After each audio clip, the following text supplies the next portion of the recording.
দশমিক সংখ্যাকে কিভাবে বাইনারিতে প্রকাশ করতে হয় সেই বিষয় নিয়ে আলোচনা করি। তো আমাদের এখানে আছে 25। ধরো 25, এটা হচ্ছে ডেসিমাল নাম্বার। একে আমরা বাইনারিতে প্রকাশ করব। বাইনারিতে প্রকাশ করতে হবে। তো সংখ্যাটা হচ্ছে 25, আর এই সংখ্যাটাকে আমরা কি করব, বাইনারিতে রূপান্তর করব। তো বাইনারিতে রূপান্তর করার জন্য আমরা জানি যে বাইনারির বেস হচ্ছে 2 আর ডেসিমালের বেস হচ্ছে 10। খেয়াল করে দেখো, এখানে ডেসিমাল সংখ্যা, যার কারণে সংখ্যাটার নিচে বেস হিসেবে লেখা আছে হচ্ছে 10।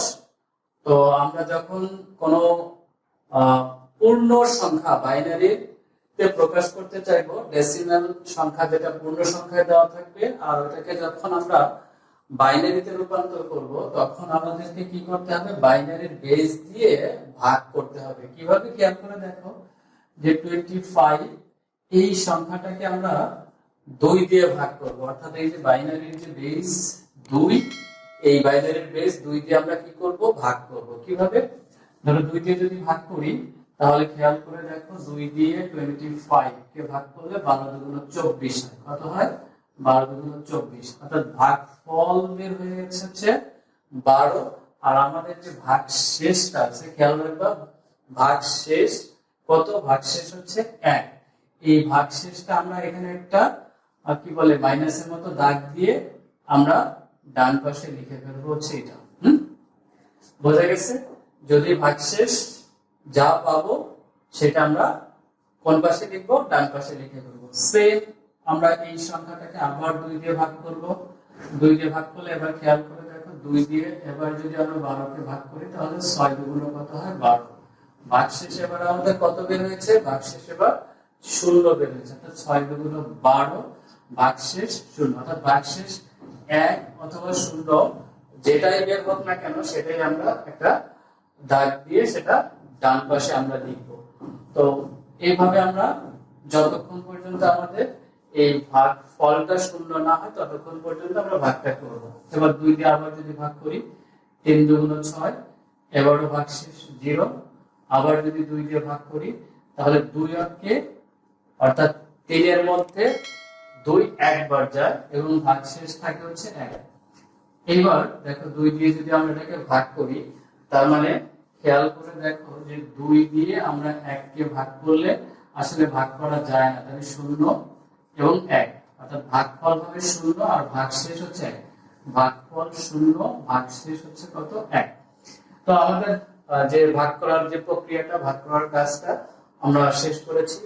অর্থাৎ 25 কে পর্যায়ক্রমে 2 দিয়ে ভাগ করে আমরা যে ভাগফল শেষ পর্যন্ত 0 পেয়েছি, আর যে ভাগশেষগুলো ছিল সেগুলো আমরা ডান পাশে লিখেছি। এবার ঠিক নিচ থেকে উপরের দিকে আমরা যে ভাগশেষগুলো পেয়েছি, এই সংখ্যাগুলোর একদম নিচ থেকে উপরের দিকে যদি সাজিয়ে লিখি, খেয়াল করে দেখো 1 1 0 0 1, এই যে সংখ্যাটা পাওয়া গেল, এই সংখ্যাটাই হচ্ছে এই 25 এর বাইনারি। অর্থাৎ 25 যেটা ছিল হচ্ছে আমাদের ডেসিমেলের, এটার বাইনারি সংখ্যা হচ্ছে কত, 1 1 0 0 1। তো এরকম যে কোনো পূর্ণ সংখ্যা যদি দেওয়া থাকে, তাহলে সেটাকে তোমরা খুব সহজেই এই প্রক্রিয়াতে কি করতে পারবা, বাইনারিতে রূপান্তর করতে পারবা। চলো আমরা আরো একটা সংখ্যা দেখি। সংখ্যাটা যদি হয় 125 না, অর্থাৎ 125, যেটা ডেসিমেলে দেওয়া আছে, এটাকে আমরা বাইনারিতে রূপান্তর করব। তাহলে কি করতে হবে, মনেই আছে যে 125 কে আমরা কি করব, ভাগ করব। কত দিয়ে ভাগ করব, বাইনারির বেস দিয়ে। তো বাইনারিতে প্রকাশ করতে হবে, তাহলে বাইনারির বেস দিয়ে আমরা এটাকে ভাগ করব। বাইনারির বেস কত, 2। বাইনারির বেস কত, 2। 2 দিয়ে যদি ভাগ করি, তাহলে খেয়াল করে দেখো 2 দিয়ে 125 কে আমরা ভাগ করব। 6 দুগুণ 12, 5 2 দুগুণ 4, হ্যাঁ, তাহলে 62। ভাগফলটা হচ্ছে কত, 62, আর ভাগশেষটা কত, 1। 62 হচ্ছে আমাদের ভাগফল, আর ভাগশেষ হচ্ছে কত, 1। সেম আবার আমরা এটাকে 2 দিয়ে ভাগ করব।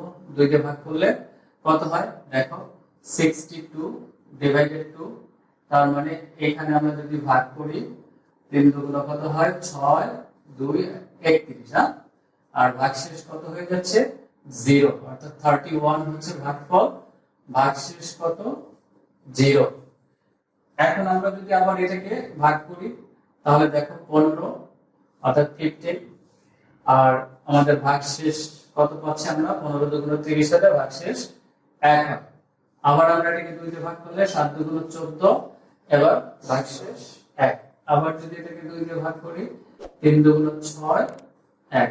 আবার 2 দিয়ে ভাগ করলে 2 একে 2, 1, 2 দিয়ে যদি ভাগ করি তাহলে 0, 1। তাহলে আমরা কি বলছি যে নিচ থেকে যদি আমি উপরের দিকে সাজিয়ে লিখি তাহলে যে সংখ্যাটা পাচ্ছি সেটা হচ্ছে 1 1, কয়টা 1 2 3 4 5টা, 1 2 3 4 5 0 1।